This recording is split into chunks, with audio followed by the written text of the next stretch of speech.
Bonjour à tous et bienvenue donc pour cette dernière formation de la rentrée où nous allons aborder les problématiques de clôture, les mécanismes de régule et puis on va s'attarder un petit peu sur les options qui vous sont proposées dans les décomptes. Voilà, avant de commencer, je réponds tout de suite à quelqu'un sur le chat. Les vidéos ne sont pas sur YouTube, mais vous pouvez les consulter directement depuis le logiciel. Dans la partie formation YouTube, vous avez effectivement le lien vers toutes les formations qui ont été dispensées au cours du mois de septembre et celles d'avant également. Donc normalement, vous devriez tous les avoir dans le logiciel. Bien. Alors, dans un premier temps, je pense qu'on va commencer par regarder un petit peu les différentes options qui vous sont présentées dans les décomptes. Donc avant cela, on va partir du postulat qu'on a travaillé sur l'exercice 2022.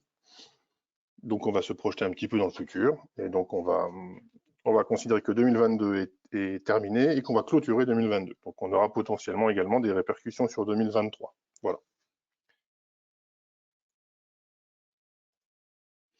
Si je vais dans mes factures, vous voyez que j'ai saisi quelques factures. D'autres factures ont déjà été saisies lors de nos dernières formations. Et donc, on a environ 30 000 euros de frais à répartir. Bien. On va tout de suite aller dans les décomptes. Donc, c'est dans comptabilité, décomptes.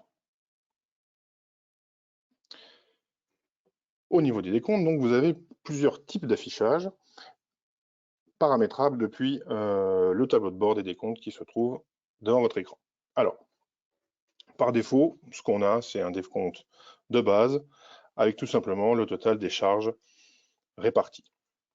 Donc la première chose qu'on peut faire, c'est effectivement aller voir le total de nos charges qui s'élève à 31 000 euros et quelques et le comparer à notre état des dépenses. Donc si je vais dans l'état comptable, liste des dépenses, dépenses courantes, tout en bas, j'ai bien 31 681,90. Donc j'ai bien effectivement l'intégralité de mes charges qui est répartie dans mes décomptes. Alors je retourne dans les décomptes. Et donc je vais déjà ne rien afficher, puis je vais aller tout simplement dans le détail d'un décompte. On va prendre par exemple le premier. Donc ça, c'est la vue écran. Sur cette vue écran, par défaut, vous avez une répartition déjà par lot. Donc vous voyez déjà, vous avez le premier lot qui est le lot A001, ce copropriétaire a deux lots, dont un lot secondaire. Et ensuite, on a sa répartition par clé de répartition. Alors les clés de répartition, j'entends les clés de répartition en termes OptiPro, c'est-à-dire par schéma de répartition. Donc là, vous voyez qu'il n'y a absolument aucun poste de charge, ce sont juste les grosses clés de répartition. Donc c'est la vue la plus synthétique, la plus résumée que l'on puisse proposer. Donc on a effectivement des comptes par clé, et puis on a une redondance par lot. Donc le second, on a le lot sur la cave, on a également la cote-part pour chacune des clés imputées. Second tableau, on a nos charges privatives. Alors, charges privatives, c'est la consommation. Donc là, sur ce lot 1, on a fait un relevé de conso sur cette clé-là, avec effectivement l'index de fin et l'index de début, pour un montant de 1 300 euros. Donc on a isolé d'une part toutes les charges communes à répartition. Second tableau, les charges privatives de consommation. Troisième tableau, un petit résumé. Charges communes, charges privatives, montant du décompte. Donc le montant du décompte de ce copropriétaire-là est à 5 292,66. Ça, c'est la première vue. Si vous souhaitez aller un petit peu plus loin dans votre présentation, vous pouvez cliquer sur Vue détaillée.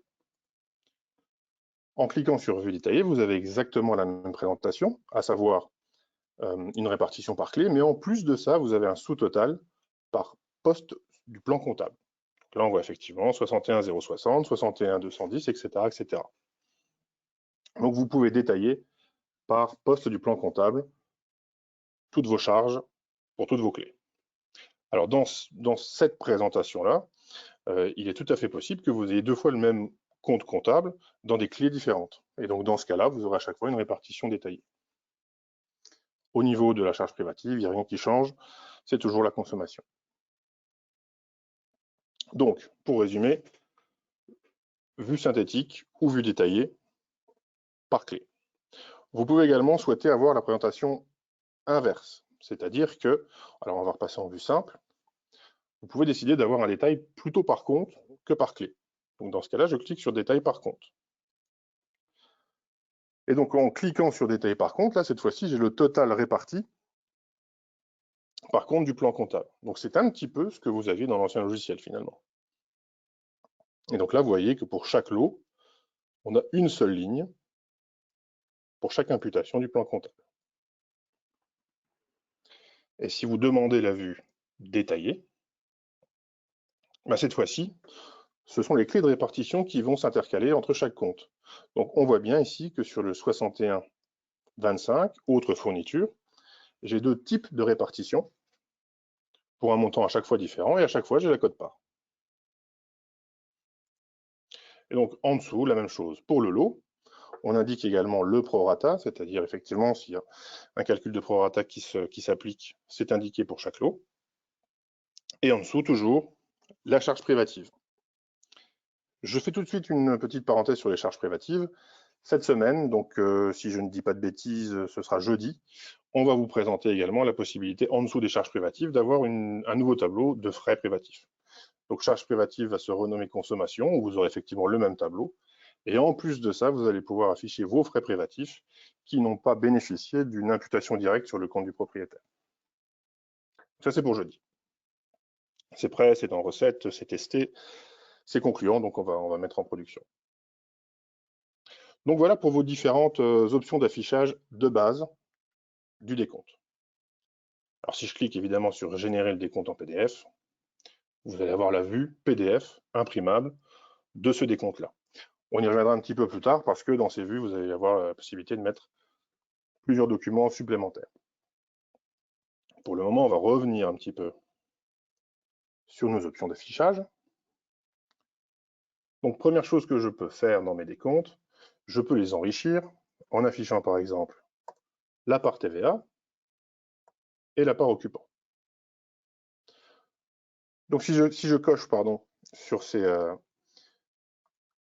deux options, bah, automatiquement déjà mon listing change. Vous voyez que j'ai effectivement le don TVA qui s'affiche, donc j'ai le montant total de TVA réparti, et également la part occupant.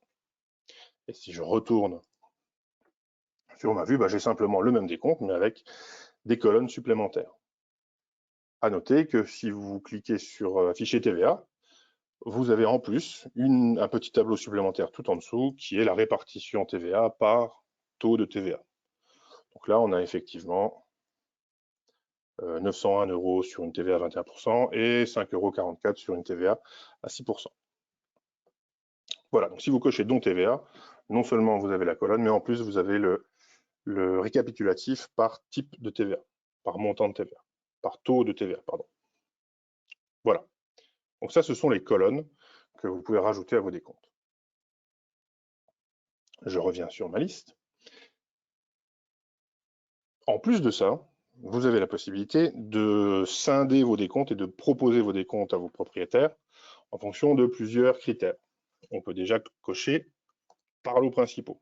Si je clique sur par lots principaux, si un copropriétaire possède 2 appartements et que pour chacun de ces appartements, il y a une cave par exemple et un parking, le logiciel va vous proposer 2 décomptes. Donc un décompte pour chacun des lots principaux, donc pour chacun des appartements, et puis en dessous, dans chaque décompte, la cave et le parking qui est lié à chaque lot principal.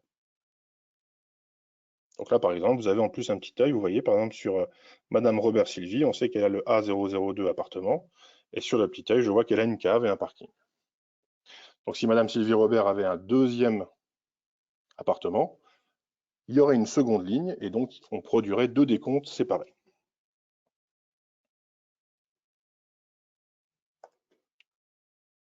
De la même manière, vous pouvez choisir d'imprimer un décompte uniquement par lot.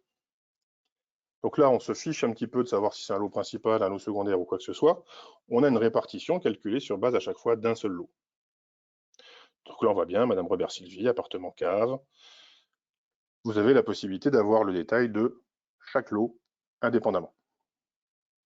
Ça, c'est pour les copropriétaires qui ont beaucoup de lots, qui souhaitent vraiment avoir une vue détaillée. Tout en rappelant quand même, c'est quand même assez important, que si je décoche par lot que je fais rechercher, cette vue par lot, par défaut, elle est déjà proposée dans les décomptes. C'est un seul document, mais vous voyez bien que vous avez pour chaque lot un sous-total. Donc on sait exactement la part répartie pour chacun des lots, en un seul décompte. Donc par défaut, l'information est déjà là. Mais si le copropriétaire souhaite avoir une vue un petit peu différente, on a la possibilité de le faire en cochant par lot. Bien.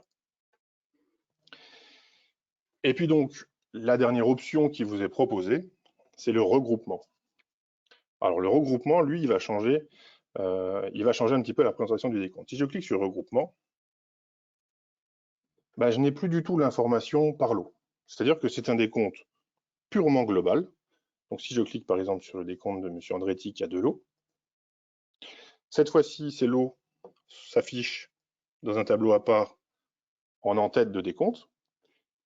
Et puis en dessous, j'ai la répartition cumulée de chacun de ces lots sur une seule ligne. Alors une fois, lorsque je suis en regroupement, je peux aussi avoir une vue détaillée, je peux également avoir un détail par compte, je peux vraiment jongler de nouveau comme je le souhaite, mais tous les montants sont additionnés pour n'avoir qu'un seul montant réparti pour l'intégralité des lots du propriétaire. Et donc là, on a toujours la même chose, charge privative, totale, charge commune, charge privative. Voilà. Donc si vous voulez vraiment avoir des décomptes encore plus résumés, encore plus synthétiques, vous pouvez cocher sur regroupement. Voilà, moi, par défaut, je pense que la vue est assez sympa. La vue par lot au sein d'un seul et même décompte, ça permet d'avoir quand même un bon niveau de détail pour les propriétaires. Voilà donc pour les différentes options d'affichage que vous avez pour vos décomptes. On est aussi en train d'implémenter un petit peu comme dans l'ancien logiciel la possibilité pour tel ou tel copropriétaire d'avoir un type d'affichage différent. C'est-à-dire que si vous souhaitez afficher des décomptes regroupés pour la majorité de vos copropriétaires, mais il y en a un qui a beaucoup de lots et qui souhaite avoir un décompte par lot, vous allez bientôt pouvoir aller dans sa fiche, cliquer sur décompte par lot, et là, automatiquement, lorsque vous allez cocher regroupement, tous les copropriétaires auront un décompte regroupé, sauf celui qui fait la demande pour avoir un décompte par lot. Donc vous aurez un petit peu plus encore de possibilités et de souplesse par rapport à l'affichage automatique des décomptes. Voilà. Alors maintenant, on va un petit peu s'occuper de la partie impression. Donc on va repartir sur un décompte, ma foi, simplifié. Voilà. Alors depuis cette page d'accueil, vous avez la possibilité d'imprimer les décomptes. Vous pouvez également imprimer le décompte dans le détail, comme on l'a vu tout à l'heure. Quid si un proprio veut la TVA? Bah, si la proprio veut la TVA, effectivement, il faut cocher afficher la TVA, mais ça peut être une bonne idée de cocher également le paramétrage de différentes colonnes, pourquoi pas. Donc ça, c'est une possibilité qu'on peut mettre, puisque finalement, le système elle-même, mais plutôt que de définir si c'est un décompte par lot ou un décompte par regroupement, on peut dire tel ou tel copropriétaire, puisqu'il gère la TVA, il demande un décompte par TVA. Ça, c'est tout à fait possible, effectivement. C'est une bonne idée d'ailleurs, et je pense qu'on va l'implémenter en même temps. Voilà, donc là, je vais imprimer mes décomptes. Alors, je vais cliquer sur tous mes décomptes. Il me demande de générer le PDF pour 7 copropriétaires. Donc, je clique. Alors là, j'ai un petit résumé de tous les décomptes qui vont être imprimés. Je peux également définir ici si je veux une vue détaillée ou si je veux une vue synthétique. Donc là, je vais prendre une vue synthétique, par exemple. Et puis en dessous, j'ai 2 boutons, générer détail par clé, générer détail par compte, pour avoir effectivement les mêmes options que vous avez lorsque vous êtes dans le décompte, c'est-à-dire un détail plutôt par clé puis par compte, ou un détail plutôt par compte puis par clé. Donc si je clique par exemple générer détail par clé, je vais vous montrer ce que ça donne. Je prévisualise. Voilà, donc j'ai mes décomptes. Un décompte par copropriétaire. Et je n'ai plus qu'à cliquer sur sauvegarder. Alors je vais vous montrer. Si vous fermez votre fenêtre, rien ne se passe. Si vous cliquez sur sauvegarder les PDF, c'est à ce moment-là qu'ils vont s'intégrer dans la GED, donc dans la gestion de documents de chaque propriétaire. Donc ça, c'est important à comprendre. Dès que vous cliquez sur sauvegarder, ça va dans la GED de chaque copropriétaire, et donc potentiellement, chaque propriétaire va pouvoir consulter son décompte depuis son extranet. Vous avez encore la possibilité d'avoir la main sur sa visibilité. Donc, si vraiment vous voyez que vous ne voulez pas lui donner tout de suite, vous pouvez cliquer sur masquer dans sa GED. Mais par défaut, il faut bien comprendre que lorsqu'on sauvegarde un décompte, automatiquement, ça se propage dans l'extranet de tous les copropriétaires qui ont accès, évidemment. Voilà. Ah ben d'ailleurs, attendez, j'ai oublié de vous montrer quelque chose. Alors, en dessous du tableau, il faudra un tableau détail des écritures en olive comme dans la V3. Tout à fait. Il existe déjà. Il existe uniquement si l'exercice est clôturé. On va voir ça tout à l'heure quand on fera la clôture. Donc, je recommence parce que j'ai oublié de vous montrer l'envoi par mail. Donc, je régénère mes décomptes. Et là, je clique sur envoyer par mail. Donc là, le logiciel va me proposer d'envoyer par mail un certain nombre de décomptes pour tous les copropriétaires qui en ont fait la demande et qui en plus ont un email valide. Donc là, je vais simplement cocher celui-ci. Je fais suivant, je peux mettre un petit peu de blabla, une communication, donc ça va arriver dans le corps de son mail. Ensuite, je clique sur étape suivante. Je clique sur envoyer un mail. Voulez-vous vraiment envoyer un email? Donc si vous en avez 100, il y en a 100 qui partent. Je clique sur envoyer et c'est parti. Et là, automatiquement, ce que fait le logiciel, c'est qu'il va me rouvrir mes décomptes. Donc, c'est les décomptes qui vous restent à imprimer en enlevant tous les décomptes qui ont préalablement été envoyés par mail. C'est-à-dire que le décompte de M. Huygens, je crois que c'était M. Huygens, n'apparaît plus dans cette liste. Donc, lorsque vous allez imprimer ces décomptes-là, vous n'allez pas imprimer pour rien, parce que ceux qui sont partis par mail n'ont pas besoin d'être imprimés. Par contre, ils sont bien présents dans la GED de chaque propriétaire. Voilà.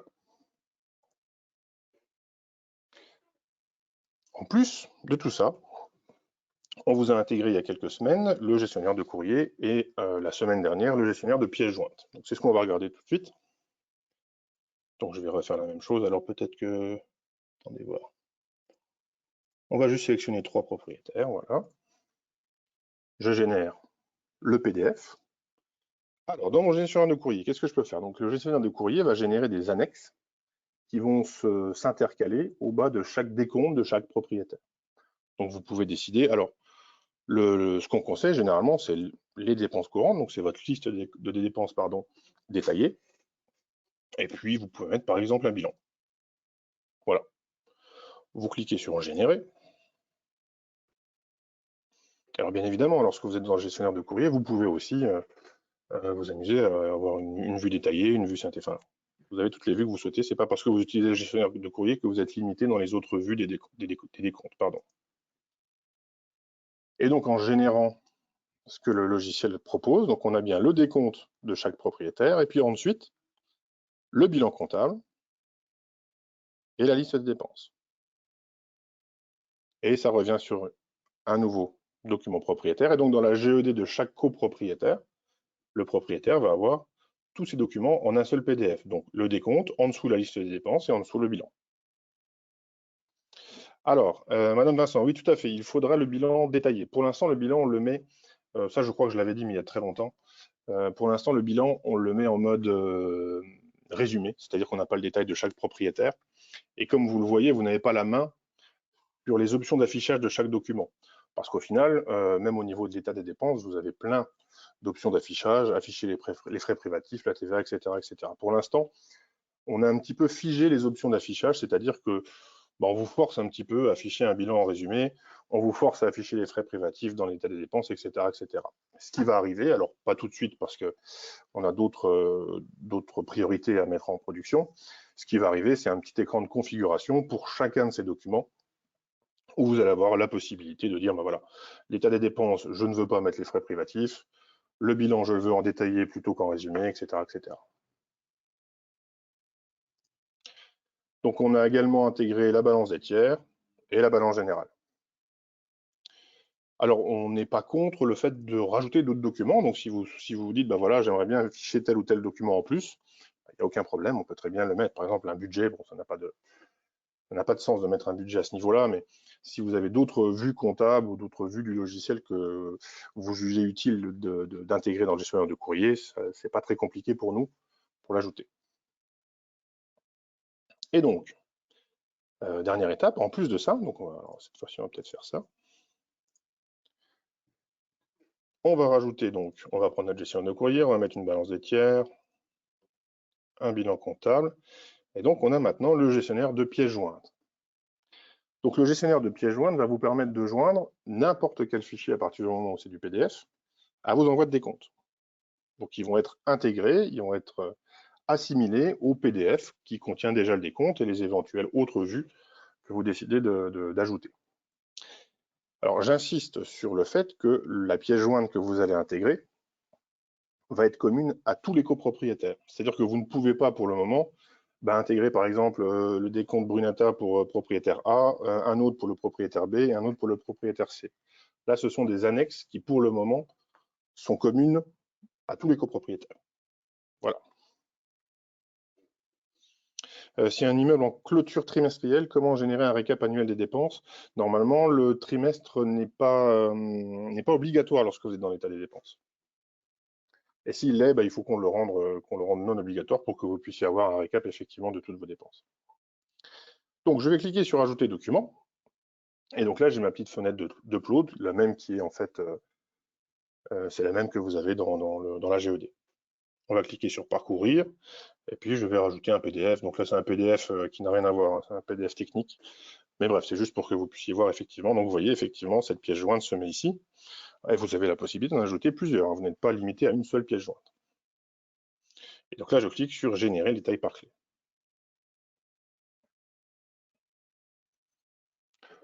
Donc là, vous voyez quand même, ça a été relativement vite parce qu'il faut bien comprendre qu'il va interroger un serveur de fusion pour aller imprimer chez tous les propriétaires toutes les pièces jointes en même temps. Et donc, si je clique sur Prévisualiser, là, vous voyez, on a déjà un document de 46 pages. On a donc le décompte, la balance des tiers, le bilan comptable. Et puis ici, vous voyez, c'est le fameux document que je viens d'intégrer qui n'a rien à voir avec de la compta. Et donc, ça revient ensuite à chaque propriétaire. Et on reprend à chaque fois les mêmes choses. Donc, ça veut dire quand même que vous avez une grande souplesse maintenant et beaucoup de possibilités pour enrichir vos envois. Donc, il faut comprendre que ce gestionnaire de courrier de pièces jointes, on l'a mis dans la génération du décompte, on l'a mis dans les documents de régularisation. Et donc, on va propager ça au fur et à mesure un petit peu partout. Donc, dans les AG, dans les bordereaux d'envoi, tout ça, ça va être propagé un petit peu partout dans le logiciel. Et bien évidemment, quand vous utilisez le gestionnaire de pièces jointes et le gestionnaire de courrier, eh bien, vous cliquez sur Envoyer par mail et ça part en grosse pièce jointe. Voilà. Voilà un petit peu où on en est pour les décomptes. On y reviendra peut-être en toute fin de formation pour que vous puissiez voir effectivement le volet comptable à partir du moment où l'exercice est clôturé. C'est vrai que pour le moment, le volet comptable ne s'affiche que si vous avez clôturé votre exercice. Je vous expliquerai pourquoi. Et je vous expliquerai aussi que finalement, cette sécurité, on va probablement la faire sauter parce qu'il y en a beaucoup qui souhaitent effectivement afficher la situation de compte, même si l'exercice n'est pas clôturé. Donc finalement, c'est une sécurité qui, je pense, va bientôt sauter. Donc, comme je vous l'ai dit, dans les décomptes, on va rajouter le petit tableau de frais privatifs, ça c'est pour cette semaine. Et puis, dans un avenir relativement proche, vous aurez également la possibilité via une coche, hein, donc un petit peu une coche en plus, pour afficher les différents fonds qui auront été appelés lors de l'exercice concerné par le décompte. Donc, si vous avez fait des appels de fonds de roulement, des fonds de réserve, vous allez pouvoir les intégrer sous forme de tableau dans la présentation générale d'un décompte. Voilà. Donc, je vous propose maintenant de passer à la partie clôture. Donc, on va voir un petit peu, ça ne va pas prendre beaucoup de temps, je pense qu'on va voir un petit peu effectivement le mécanisme qui gère la clôture. Et puis, on verra pour terminer une clôture de travaux extraordinaires. Ça aussi, je voulais un petit peu vous en parler lors de cette dernière formation. Et je pense qu'ensuite, on aura fait plus ou moins le tour de ce qui concerne les clôtures. Bien. Alors, on va faire un rapide résumé de la situation comptable de 2022. Donc, comme je vous l'ai dit en début de formation, il faut bien se projeter, on est un petit peu dans le futur, on va dire qu'on est déjà en 2023 et que 2022 est terminé. Donc, qu'est-ce que j'ai en 2022? J'ai mes appels de provision sur budget. Donc, j'ai saisi un budget de 28 000 €. Donc, vous voyez, vous avez 4 appels de provision trimestriels à 7 000 € chacun. Bien. En plus de ça, j'ai fait des appels de provision sur travaux. Ces appels de provision sur travaux, on les verra en fin de formation. Là, on va juste s'occuper pour l'instant des provisions sur charge et des charges communes. Donc, j'ai 28 000 € d'un côté, et puis de l'autre, on l'a vu dans la liste des dépenses, on est un petit peu à 31 000 €. Donc, on va avoir 3 000 € à régulariser pour tous les copropriétaires. Bien. Pour pouvoir clôturer un exercice comptable, il faut spécifier que les comptes ont été approuvés via l'Assemblée générale. Donc, effectivement, ça pose souci parce que peu de gens en fait l'utilisent et préféreraient avoir effectivement cette date d'approbation finalement directement dans l'exercice. Donc, ne vous inquiétez pas, le fait de devoir passer par une assemblée générale pour clôturer un exercice, ça va très vite sauter et vous allez pouvoir le clôturer directement depuis l'exercice. Là, pour le moment, effectivement, l'interface est encore dans les AG. Donc, je vais sur mon AG, qui concerne l'exercice que je souhaite clôturer, donc 2022. Donc, c'est une AG que j'ai datée à la date du 12 mars 2023. Vous allez voir que ça a son importance pour la suite. Alors, je vais dans mon AG. Dans l'AG, j'ai mon petit module approbation des comptes. Donc, le logiciel voit que pour cette AG, il y a l'exercice 2022 qui se termine au 31/12/2022 et je peux cliquer juste sur approbation. Hop, voilà. Lorsque je clique sur approbation, par défaut, la date d'approbation, c'est la date de l'AG, donc le 12 mars 2023. Volontairement, je vais la laisser au 12 mars 2023. Donc, imaginons que nous sommes actuellement le 15 mars 2023. Voilà, je valide. À partir du moment où c'est validé, si je vais dans la partie exercice, exercice 2022,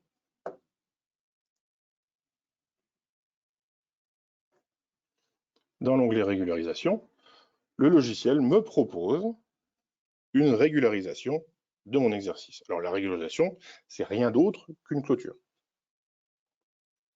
Donc, il suffit que je clique sur procéder à la régularisation. Si je n'avais pas approuvé les comptes, ce bouton-là n'apparaîtrait pas. Je ne pourrais pas procéder à la régularisation. Et c'est ça qui pose problème. Donc, si vous voulez, cette petite coche en disant, voilà, l'exercice a été finalement approuvé ou je souhaite clôturer à telle date, parce que finalement, ça veut dire ça, l'approbation, c'est je souhaite clôturer à telle date. On va vous le mettre dans cet encart de régularisation directement au niveau de l'exercice.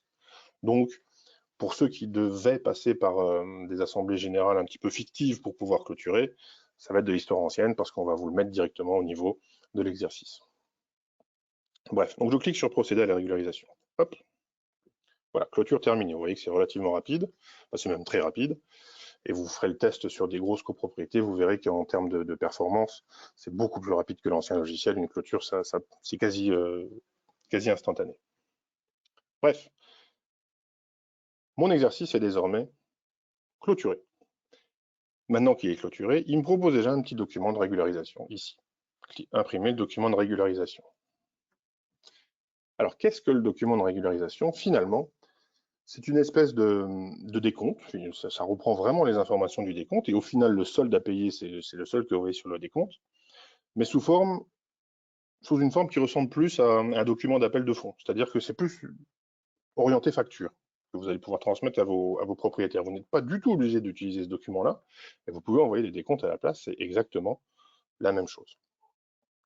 Vous avez également un gestionnaire de courrier, le même, et un gestionnaire de pièces jointes. Bien. Dans ce document de régule, vous allez pouvoir également afficher la situation de compte de chaque propriétaire en la bornant à la date que vous souhaitez. Alors ici, on va la mettre. N'oubliez pas qu'on est en 2023, donc je vais dire que je commence au 1er janvier 2023 et je vais jusqu'au 15 2023. Par défaut, vous voyez, la date de fin, il la met à la date d'approbation des comptes. Et puis, je ne souhaite pas détailler les comptes. Donc, détail par compte, ça veut dire afficher les comptes comptables. Là, on va juste vraiment avoir une vue synthétique pour que vous puissiez voir un petit peu à quoi ça ressemble. Et je génère mon document.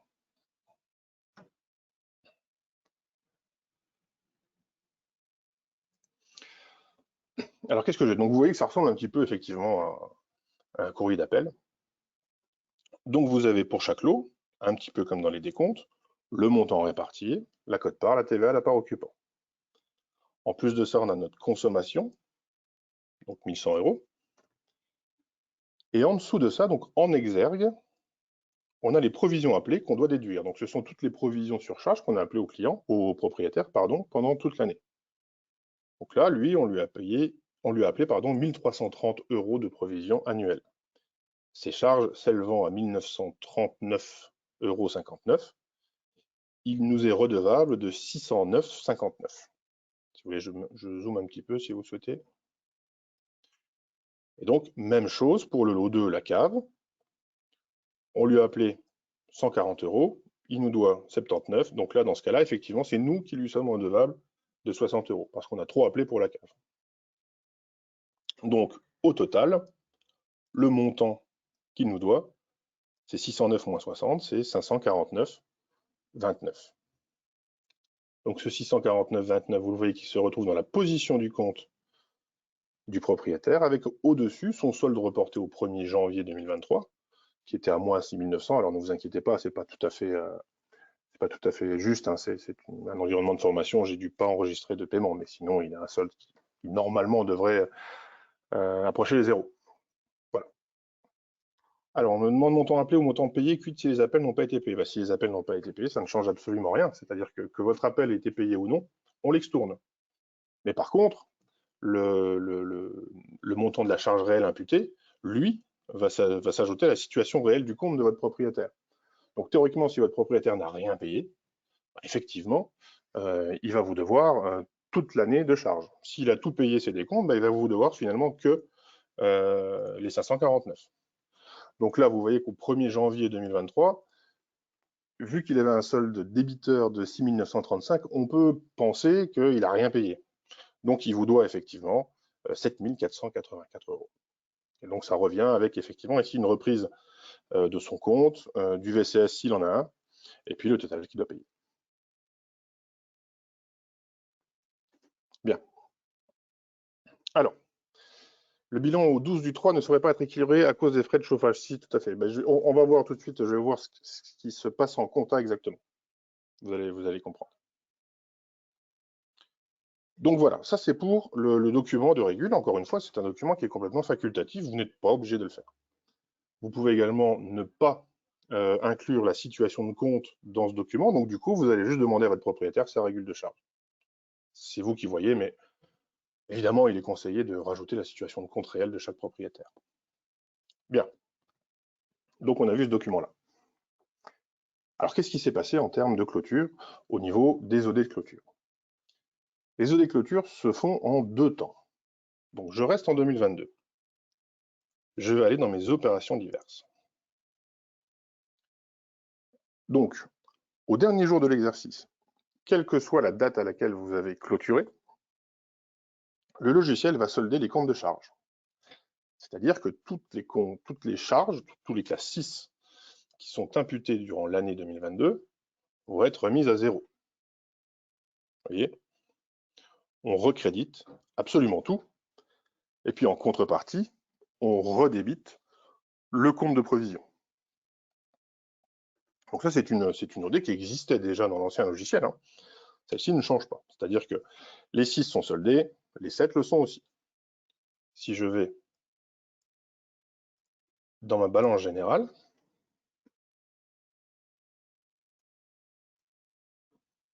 je vais m'arrêter au 31/12/2022. Hop.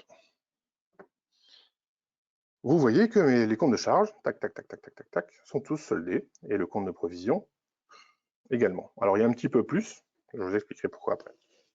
Mais là, effectivement, on a tout régularisé. Alors, si un petit peu plus, c'est parce qu'il y a un exercice précédent qui n'a pas été clôturé. Si entre le 1er janvier 2023 et le 15 mars 2023, on a déjà envoyé un appel de provision, que se passera-t-il? Justement, c'est là tout l'intérêt de la chose. Donc, on est au 15 mars. Vous avez déjà envoyé des appels de provision janvier, février et mars 2023. Les propriétaires vous ont déjà payé. Certains vous ont payé, certains vous ont pas payé. Donc, le solde du propriétaire a déjà évolué depuis le 31/12/2022. C'est la raison pour laquelle l'OD qui se génère à la fin, donc au dernier jour de l'exercice comptable, ne comprend que le solde des comptes de charges et de provisions. On ne touche pas au compte du propriétaire au 31/12/2022, sauf si vous le souhaitez. Les imputations propriétaires, donc c'est-à-dire l'extourne de leurs avances sur charge et l'imputation, le débit de leurs charges réelles, se fait à la date du 12/3/2023 parce qu'on l'a précisé. Imaginons donc que je vais en 2023, je vais voir mes OD de 2023. Donc vous voyez, clôture, extourne des provisions et imputation des charges, 12/3, c'est la date que vous avez précisée vous, j'insiste vraiment là-dessus. Donc vous voyez que pour chaque propriétaire, on va lui recréditer ses avances et on va lui débiter ses charges réelles.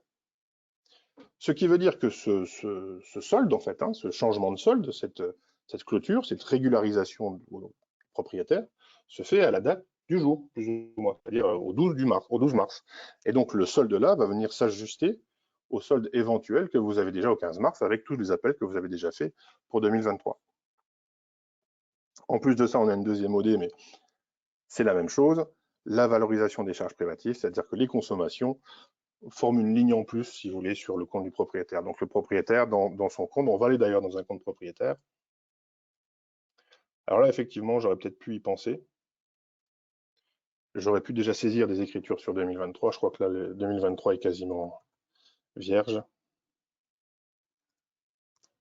Alors si je vais chercher, par exemple, Andretti, vous voyez, il y a eu un fonds de réserve qui a été fait au 1er janvier 2023. Et donc, on a effectivement son écriture ici qui se met au 12/3/2023. Donc, valorisation des charges privatives au débit, extourne des charges communes au débit, et au crédit, extourne des appels de provision. Donc, l'imputation de l'exercice 2022 chez vos propriétaires se fait au 12 mars 2023. Si vous souhaitez avoir exactement le même fonctionnement que vous aviez dans l'ancien logiciel, même si on vous le déconseille, il vous suffit simplement de mettre 31/12/2022 dans la date d'approbation. Et cette fameuse imputation pour chaque propriétaire se fera au 31/12/2022.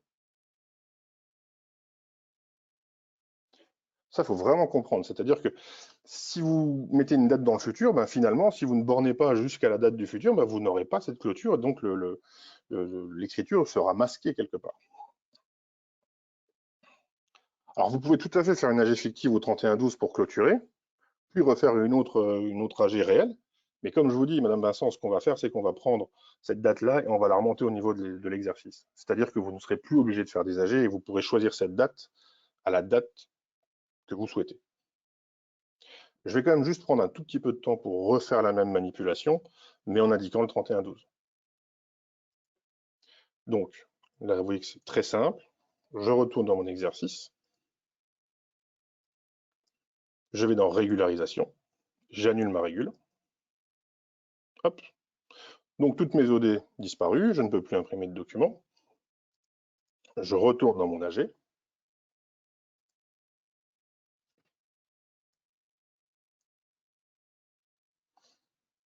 Et puis ici, dans l'approbation des comptes, plutôt que de mettre la vraie date, je peux mettre 31/12/2022. Et je valide. Alors, on va se remettre en 2022 pour que vous puissiez bien voir. Je retourne dans mon exercice comptable. Je fais exactement la même manip. Je régularise. Hop, voilà. Et donc maintenant, si je vais dans mes OD, d'ailleurs on va aller directement dans la balance générale, ce sera encore plus simple. 31/12/2022. Voilà. Et donc au 31/12/2022 sur mon exercice, là vous avez le même système que vous avez dans l'ancien logiciel, c'est-à-dire que non seulement les charges sont extournées, les provisions le sont également, mais les propriétaires sont imputés aussi. Donc là vous avez vraiment, vous voyez que les provisions sont équilibrées. Pourriez-vous simuler une clôture trimestrielle dans le cas où les décomptes sont édités trimestriellement? Alors mince, parce que là effectivement je n'ai rien prévu, j'ai pas de données. Est-ce que ça vaut le coup de faire une formation juste pour ça? Parce qu'au final c'est un peu le même système. On va regarder juste à la toute fin. Je vais essayer de voir si je peux saisir quelques factures pour vous montrer. Ok. Donc, encore une fois, la date que vous pouvez modifier, ne la voyez pas comme une entrave à votre façon de travailler, voyez-la comme un avantage, parce que finalement, effectivement, vous allez pouvoir imputer, débiter vos propriétaires à la date que vous souhaitez. Là, si on est toujours au 15/3 et que vous avez mis 31/12/2022, bah, finalement, vous allez écrire une ligne dans le compte du propriétaire au 31/12/2022 alors qu'on est déjà au mois de mars. Normalement, le propriétaire vous doit l'argent à partir du moment où vous émettez vos décomptes. Et donc, si vous émettez vos décomptes, il est tout à fait logique que l'écriture de régularisation se passe au 12/3/2023. Mais encore une fois, vous êtes libre de faire ce que vous voulez. Et encore une fois, on va retirer cette date de l'AG pour vous la mettre dans l'exercice pour que vous puissiez avoir le contrôle total de cette date-là sans devoir dépendre d'une AG. Voilà. Donc j'insiste beaucoup là-dessus parce qu'on a beaucoup d'appels de clients qui nous disent bah voilà, je vois pas mon année de clôture, elle n'est pas à la fin au dernier jour d'exercice. Ben non, elle est à la date que vous avez décidé dans l'assemblée générale. Donc c'est pas forcément le dernier jour de l'exercice. Et donc pour en revenir à la problématique du bilan, donc mon bilan comptable, hop.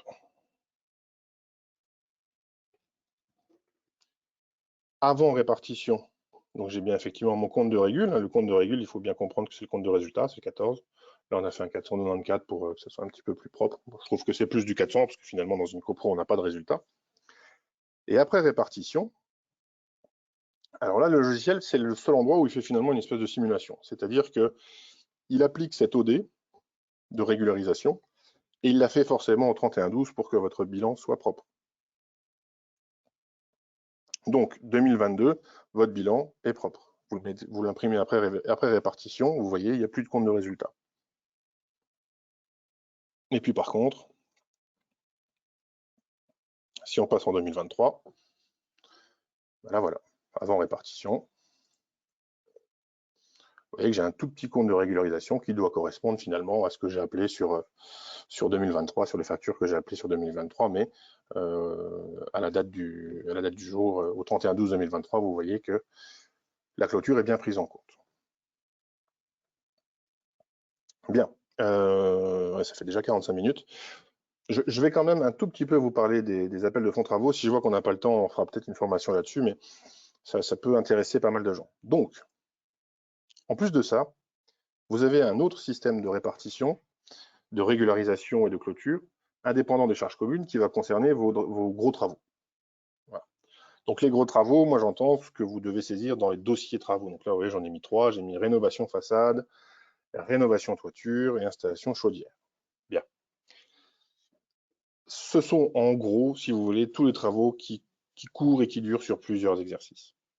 Donc vous commencez une rénovation en 2021, elle se termine en 2023, vous faites vos appels de fonds, vous saisissez aux factures et puis au moment où effectivement les travaux sont terminés, vous régularisez. Donc les dossiers travaux servent à ça. Alors on va prendre l'exemple de l'installation chaudière que j'ai saisi tout à l'heure. Si je vais dans le détail, je vais gérer tous mes dossiers travaux avec 3 comptes. Donc le compte 161,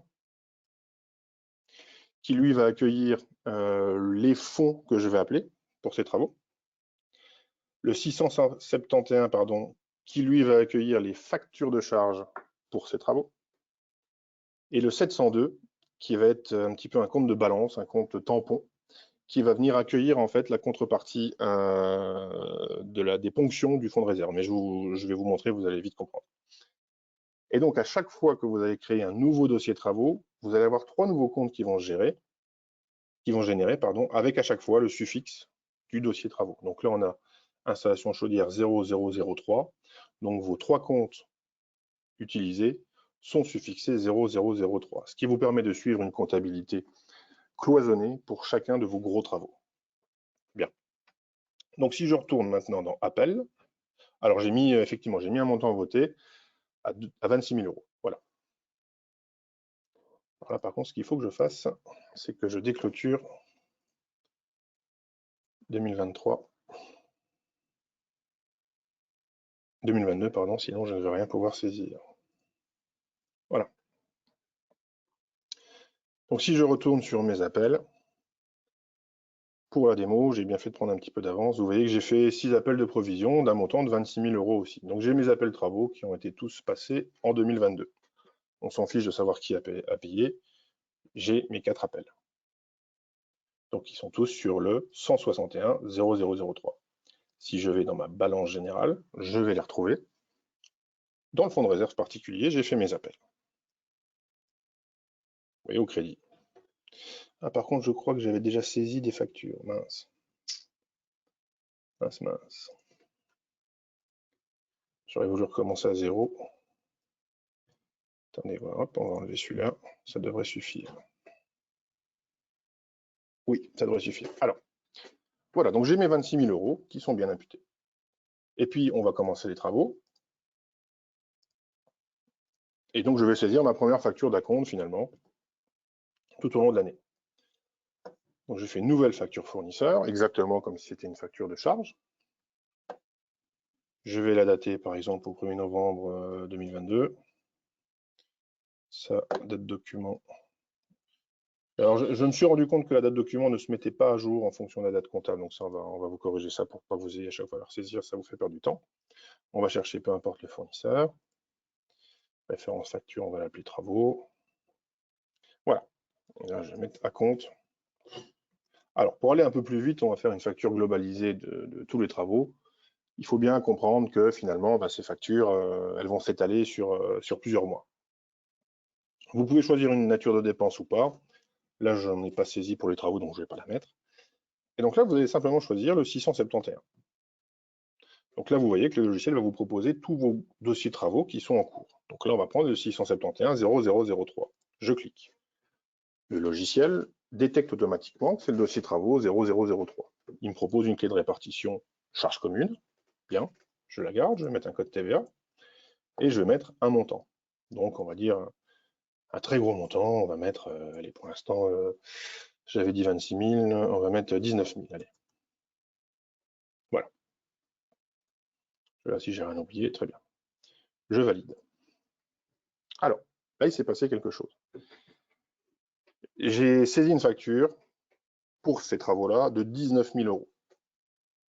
Donc, pour utiliser ces 19 000 euros-là, sachant que j'ai fait des appels, je suis allé ponctionner mon fonds de réserve 161 0003 du même montant.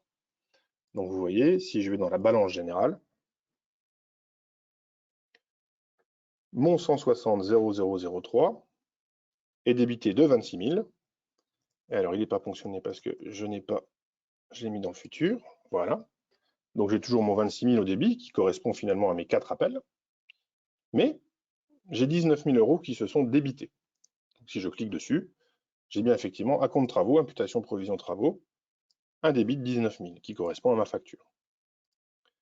Ce qui veut dire au final que sur ce fonds de réserve, je n'ai déjà plus que 7 000 euros. Ce qui est tout à fait juste, parce que j'ai saisi 19 000 euros de travaux et j'ai imputé, j'ai appelé 26 000. Donc ces 19 000 euros sont faits sous forme d'OD, d'accord? Et donc la contrepartie de ce débit se transforme finalement en produit au niveau des provisions extraordinaires installation chaudière. C'est là qu'on retrouve nos 19 000. Bien. Je vais ressaisir une autre facture. Donc, cette ponction du fonds de réserve, travaux, grands travaux, elle va se faire jusqu'à ce qu'il soit vidé. Donc là, si je vais saisir une facture, par exemple, donc là, j'ai fait 19 000, j'ai appelé 26 000, donc je vais refaire 10 000 de facture. Hop. Je vais la mettre 31/12/2022, peu importe. Bref, travaux, 671, installation chaudière, est-ce que j'ai bien un fournisseur? Oui, et je mets 10 000. Je valide. Voilà. Si je retourne sur ma balance générale, que je m'avance un peu dans le futur au 31/12/2022, on voit que mon fonds de réserve particulier est épuisé. J'ai bien 26 000 € qui ont été débités, alors que j'ai saisi une facture de 10 000. Et donc, mon compte de provision est également à 26 000. Donc, si on s'arrête là, si on considère que les travaux sont terminés, on va juste prendre 30 secondes pour voir un petit peu la situation de nos trois comptes. Mon fonds de réserve, le 161, est épuisé. C'est-à-dire que j'ai utilisé les 26 000 € que j'ai appelés. En contrepartie, je suis allé taper sur un 702 à 26 000 € également, qui finalement devient maintenant une espèce de compte de provision, mais ce sont des provisions extraordinaires. Et puis le dernier compte qu'on n'a pas encore vu, c'est notre compte de charge, le 671 0003, qui lui est à 29 000 €. Ce qui veut dire qu'on se retrouve exactement dans un schéma de répartition de charges communes, mais pour des charges travaux. C'est-à-dire qu'on a 29 000 de charges travaux et 26 000 de provisions travaux. Et donc, on va pouvoir clôturer. Alors, je vais vous montrer comment on fait. Je vais dans mes dossiers travaux.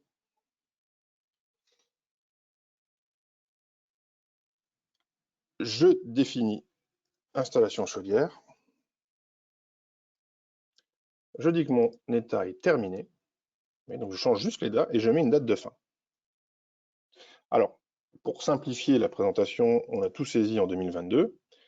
Il faut bien comprendre que si on avait commencé les travaux en 2021, chaque année, on aurait un solde en attente sur travaux qui transite par le 12 et qui se reporte d'année en année jusqu'à la fin des travaux. Là, les travaux sont terminés.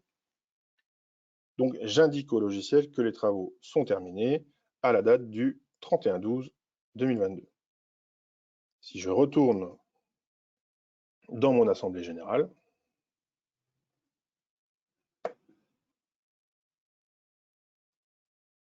« 2022 », là où je n'avais qu'une seule ligne tout à l'heure qui était pour la régularisation et l'approbation des comptes charges communes, maintenant vous avez une deuxième ligne, installation chaudière.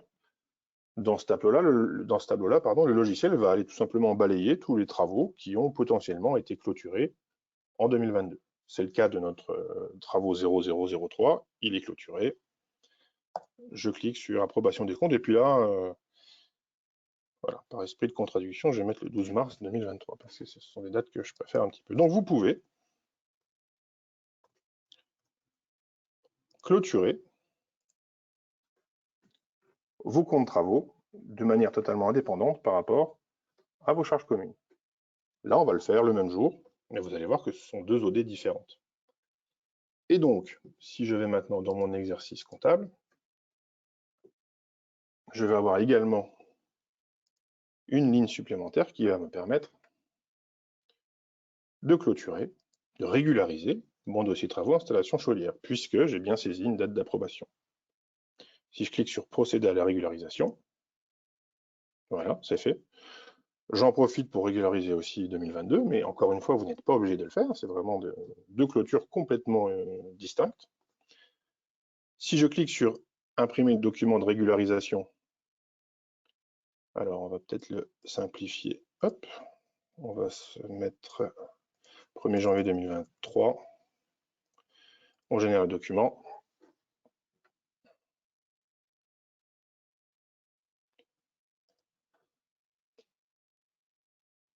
Et donc, on a en plus de la régularisation des charges, puisqu'au cours de la même année, il y a une régularisation de charges courantes, une régularisation travaux qui vient s'ajouter à ce document de régule. Donc, le propriétaire a une vue, en fait, sur ces deux régularisations cloisonnées, et elles viennent s'ajouter au solde en cours de son compte actuel à la date du jour, enfin la date que vous avez décidée.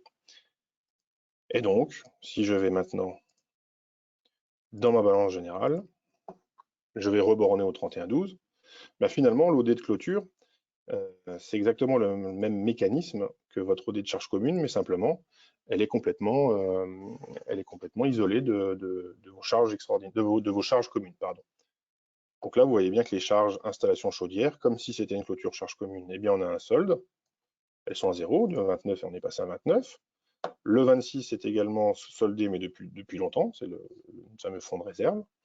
Et notre compte de provision, alors attention, vous voyez que le compte de provision, on l'a débité de 29 qui correspond au crédit de la charge travaux de 29 000. Le 26 n'a pas bougé, donc le compte de provision au 31/12/2022, exactement comme pour les charges communes, est encore un petit peu débiteur de 3 000 euros. Bah, ces 3 000 euros, si je monte un petit peu plus loin, par exemple au 12/3/2023, qui est la date de clôture,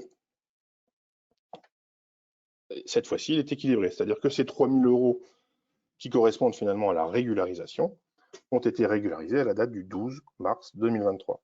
Donc là, si je clique sur le détail, j'ai bien mon extourne des provisions pour travaux d'un montant de 3 000 euros à la date du 12 mars. Et si je vais, par exemple, sur une balance des tiers, également à la date du 12 mars,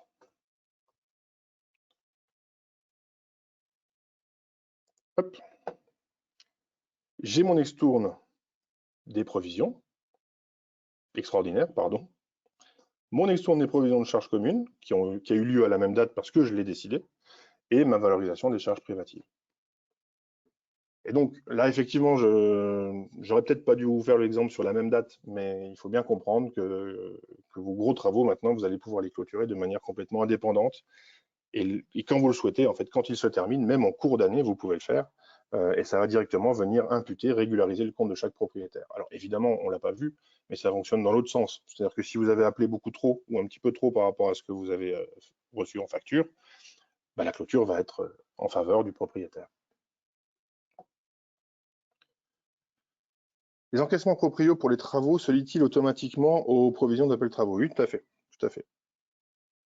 Donc, quand ils vont vous payer, bah, il y a le fameux lettrage qui va venir se faire. Donc, si le montant est le même, le logiciel va directement lettrer automatiquement ces appels travaux. Voilà, donc ça fait 1 heure.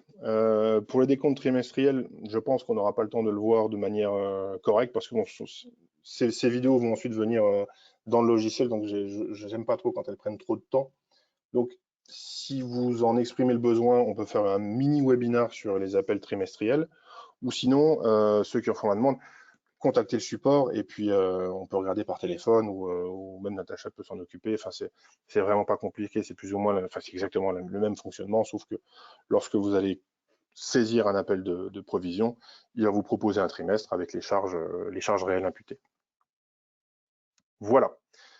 Je pense qu'on a fait le tour. J'espère avoir été clair. C'est vrai qu'il y avait beaucoup à dire. Voilà.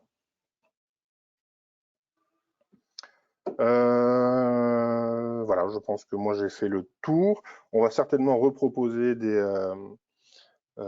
formations. Alors ce sera peut-être un petit peu avant Noël, sur le mois de décembre. Je pense que cette fois-ci, ce sera sur toutes les nouveautés qu'on va produire sur le dernier trimestre.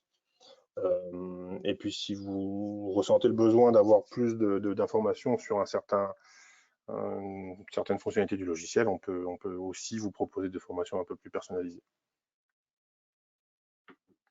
Une formation pour les courriers libres. Alors, il n'y a rien de prévu en termes de webinar. Étant donné qu'on va vous proposer les courriers d'accompagnement qui, eux, vont directement dépendre des courriers libres, je pense effectivement que lorsque ces courriers d'accompagnement vont sortir, on va faire une petite présentation pour vous montrer un petit peu comment ça fonctionne. Voilà. Bien, je vous remercie. J'espère que ça vous a été utile, ces 4 formations. J'espère avoir été clair. C'est pas toujours évident. Et puis donc, je vous dis certainement, avant la fin d'année, je pense qu'il y aura encore quelques petits webinars qui vont vous être proposés. Voilà. Merci beaucoup, je vous souhaite une bonne fin de journée et puis à bientôt. Au revoir.